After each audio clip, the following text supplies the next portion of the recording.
High বন্ধুরা, শ্রেয়া রান্নাঘরে আপনাদের স্বাগত। আজকে আপনাদের দেখাবো খুব সব থেকে সহজ পদ্ধতিতে জিরে রাইস কিভাবে করতে হয়।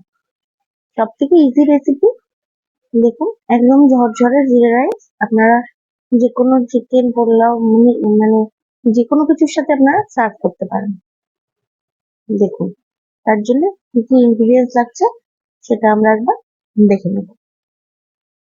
একদম কম ইনগ্রিডিয়েন্টসই হয়ে যাবে। দেখুন কি কি ইনগ্রিডিয়েন্টস আমি নিয়েছি এর জন্য। আমি নিয়েছি একদম অল্প একটু সাদা তেল, খুবই অল্প, 3-4 টেবিল চামচ সাদা তেল নিয়েছি। জিরে নিয়েছি, লবণ নিয়েছি, ধনেপাতা কুচি নিয়েছি, ঘি আর নিয়েছি জল ভিজিয়ে জল ঝরিয়ে রাখা চাল, বাসমতি চাল নিয়েছি। কড়াইতে তেল গরম করতে দিচ্ছি। তেলটা আর ঘিটা একসঙ্গে আমি গরম হতে দেবো। তেল আর ঘিটা গরম হয়ে গেলে এর মধ্যে আমি দিয়ে দেবো একটা তেজপাতা। ঘিটা মেল্ট হয়ে এলেই আমি দিয়ে দেবো তেজপাতাটা। ব্যাস, একটা তেজপাতা দিলাম। দিয়ে তেজপাতাটা একটু নাড়াচাড়া করে আমি দিয়ে দেবো জিরেটা।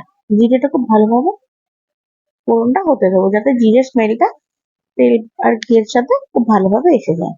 এবার আমি এর মধ্যে দিয়ে দেবো ভিজিয়ে রাখা চালটা। এখানে 500 গ্রাম চাল আমি আধ ঘন্টা জলে ভিজিয়ে তারপর জলটা ভালো করে ঝরিয়ে নিয়েছি। 500 গ্রাম চাল নিয়েছি আমি। নিয়ে আমি চালটাকে ভেজে নেবো, একটু নাড়াচাড়া করে ভেজে নেবো। চালটা ভেজে নিলে পোলাওটা সবসময় ঝরঝরে হয়। আমি একটু নাড়াচাড়া করে ভেজে নেবো, খুব কড়া করে ভাজতে হবে এরকম ব্যাপার নেই। তারপরে আমি এখানে 2 কাপ পরিমাণ চাল নিয়েছিলাম। আমি 4 কাপ পরিমাণ গরম জল করে রেখেছিলাম। সেই যা চাল নেবো ঠিক তার ডবল কোয়ান্টিটির জলটা আমি নেবো। দিয়ে আমি দিয়ে দিয়েছি, দিয়ে লবণ দিয়ে ঢাকা দিয়ে দিয়েছি। দেখুন, আমি 15 মিনিট ঢাকনা চাপা দেওয়ার পর একদম লো ফ্লেমে ঢাকনাটা খুলে আমার ধনেপাতাগুলো, করিয়েন্ডার লিভসটা ছড়িয়ে দিলাম। দিয়ে আমি আবার স্ট্যান্ডিং টাইমে একটুখানি রাখবো। 5 মিনিট রেডি হয়ে যাবে আমাদের জিরা রাইস। একদম সোজা রেসিপি, একবার ট্রাই করে আপনারা অবশ্যই আমাকে কমেন্টসে জানাবেন কেমন লেগেছে।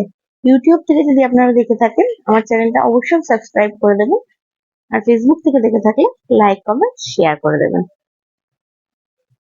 একদম সোজা 15 মিনিটের রেসিপি, জাস্ট 15 মিনিটে রেডি হয়ে যায় পুরো ঝরঝরে জিরে রাইস।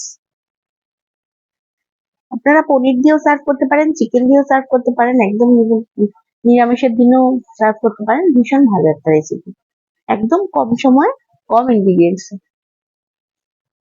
দেখুন, আমি ওপর থেকে ধনেপাতা ছড়িয়ে গার্নিশ করে সার্ভ করলাম।